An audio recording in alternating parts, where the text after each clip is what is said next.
Hallelujah, സ്തോത്രം, ദൈവത്തിന് മഹത്വം.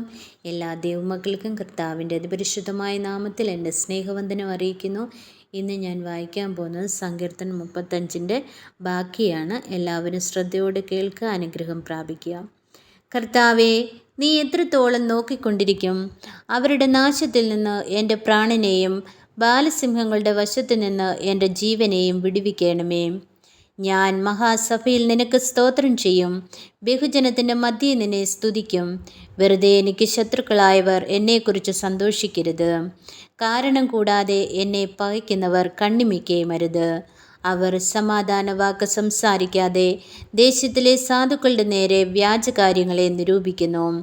അവർ എൻ്റെ നേരെ വായ് പിളർന്ന്, നന്നായി, ഞങ്ങൾ സ്വന്തം കണ്ണാൽ കണ്ടു എന്ന് പറഞ്ഞു.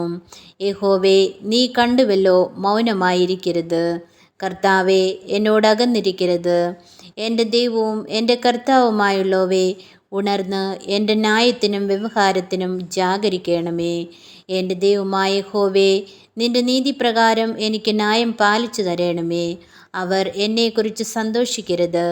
അവർ തങ്ങളുടെ ഹൃദയത്തിൽ നന്നായി, ഞങ്ങളുടെ ആഗ്രഹം സാധിച്ചു എന്നും പറയരുത്. ഞങ്ങൾ അവനെ വിഴുങ്ങിക്കളഞ്ഞു എന്നും പറയരുത്. എൻ്റെ അനർത്ഥത്തിൽ സന്തോഷിക്കുന്നവർ ഒരുപോലെ ലജ്ജിച്ച് ഭ്രമിച്ചു പോകട്ടെ. എൻ്റെ നേരെ വമ്പ് പറയുന്നവർ ലജ്ജയും അപമാനവും ധരിക്കട്ടെ. എൻ്റെ നീതിയിൽ പ്രസാദിക്കുന്നവർ ഘോഷിച്ചാനന്ദിക്കട്ടെ. തൻ്റെ ദാസൻ്റെ ശ്രേയസ്സിൽ പ്രസാദിക്കുന്ന യഹോവ മഹത്വമുള്ളവൻ എന്നിങ്ങനെ അവർ എപ്പോഴും പറയട്ടെ.